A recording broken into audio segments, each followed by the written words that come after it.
ça fait forcément plaisir. Parmi les journalistes de sport, oui, enfin, d'après les classements, effectivement, ça correspond à ce que vous dites. Maintenant, je pense que ça vient simplement du fait que j'aime aller vers les gens. Enfin, je pense que vous l'avez peut-être vu. Et donc, en général, ce sentiment est plutôt réciproque. Mon parrain dans la profession était quelqu'un dont vous vous souvenez sûrement, qui s'appelait Jacques Chancel. Et Jacques Chancel me disait justement, Jacques me disait, pour réussir dans ce métier, il faut aller vers les gens. Et c'est ce que j'essaie de faire. Et alors évidemment, ce genre d'événement offre toute cette possibilité, bien sûr. Et comment décririez-vous justement ce lien particulier que vous avez avec le public français?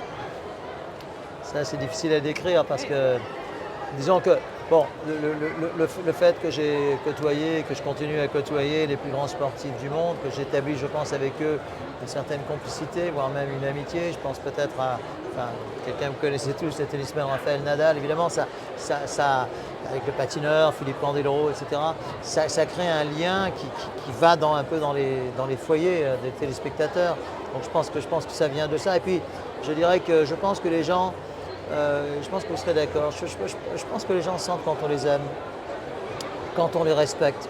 Moi, je respecte profondément les téléspectateurs, comme je respecte les gens en général. Donc à partir de là, se crée, je crois, ce lien privilégié, oui. C'est la première fois que vous venez à la fête du livre du Ah Var? non, alors je suis déjà venu 2 ou 3 fois. Bon, après, il y a eu 2 années de chaos, comme vous le savez. Mais honnêtement, c'est ce que je disais à mes confrères de Var Matin tout à l'heure. Je pense que je fais quelques salons, pas tous, enfin, je fais quand même quelques salons de livres en France, parmi les plus importants. Et je crois que celui-là, et je ne le dis pas pour vous faire plaisir, je pense que c'est tout simplement celui que je préfère. La chaleur de la population, l'accueil, bon là en plus il fait un temps magnifique. Voilà, voilà, c'est difficile de ne pas aimer. Je ne vois pas très bien ce qu'on peut dire de négatif sur cette fête. En plus, Christine Puech, qui en est enfin, voilà, exactement, est vraiment une amie que je connais depuis longtemps et donc je suis très heureux d'être ici. Bon, enfin, je pense que ça se voit. Voilà. Et comment vous êtes venu l'idée d'écrire vos mémoires olympiques? Ça faisait un certain temps que ça me trottait dans la tête, si je peux dire.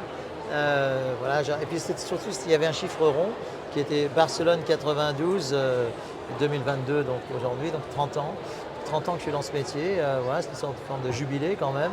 Et je pensais que c'était la bonne année pour le sortir. Et puis ce qu'il y a, je pense, d'intéressant, c'est qu'il ne va pas y avoir de Jeux Olympiques entre ceux qui se sont terminés l'année dernière et les prochains à Paris en 24. Donc ce livre, je pense, aura une durée de vie qui, je pense, nous conduira jusqu'à Paris 2024. Enfin, si j'en juge par l'accueil du public, ça a l'air d'être le cas. Quant aux anciennes éditions des Jeux Olympiques, je ne sais pas, de 1968, 72, 76, j'écrirai la même chose, c'est du passé de toute manière. Donc même dans 10 ans, j'écrirai la même chose. Donc voilà, je pense que c'est un livre qui est très actuel, je pense. Et vous aurez une anecdote à nous raconter pour des lecteurs qui n'auraient pas forcément lu votre livre? Une anecdote marquante sur les Jeux Olympiques? Oui, c'est-à-dire que, bon, moi j'ai eu l'occasion de côtoyer, je dirais, à l'antenne bien sûr, mais également hors antenne, un très grand nombre de sportifs. Et j'ai toujours pensé que, bon, se réjouir de la victoire, au fond, c'est assez facile. Tout le monde participe à la fête, etc. Compatir et consoler, donc en cas de défaite, c'est plus délicat. Et surtout, il ne faut pas que ça tombe à plat.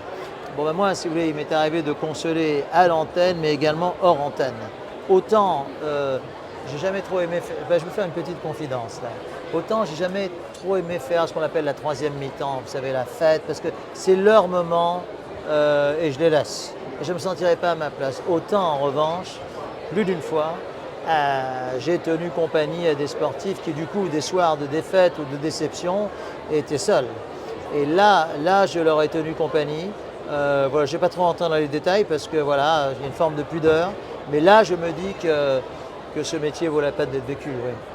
Et il y a une personnalité sportive qui vous a vraiment marqué au cours de votre carrière? Ah, il y en a plusieurs.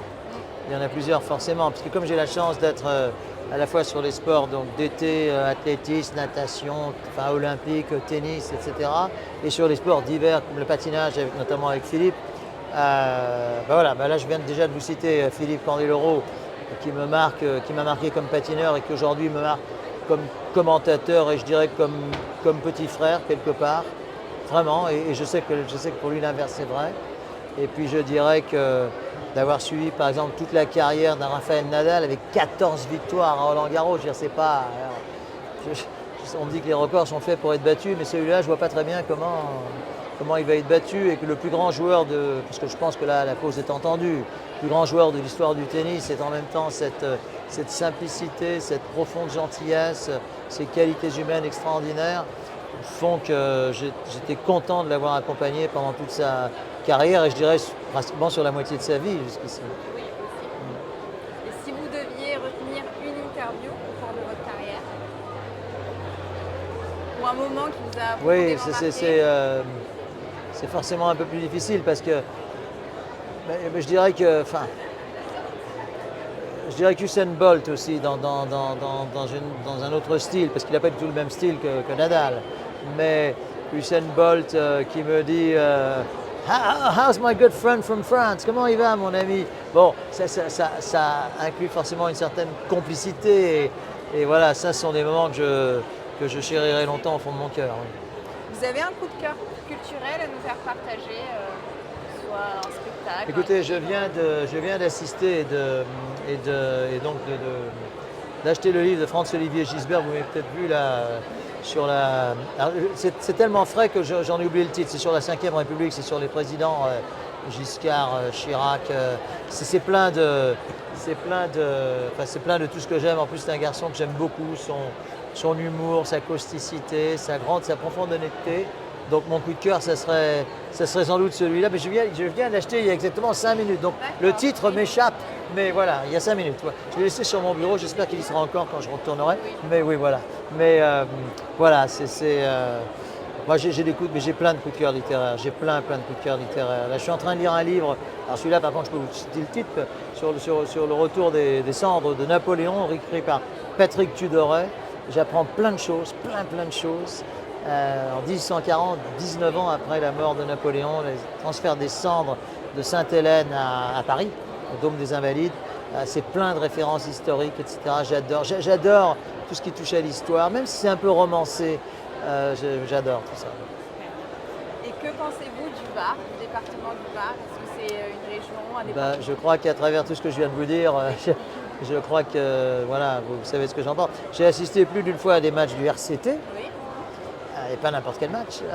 Et puis j'ai également des souvenirs je pratique beaucoup de golf. Il y a un ou deux golfs dans la région qui sont plus beaux les uns que les autres, vraiment, que j'aime énormément.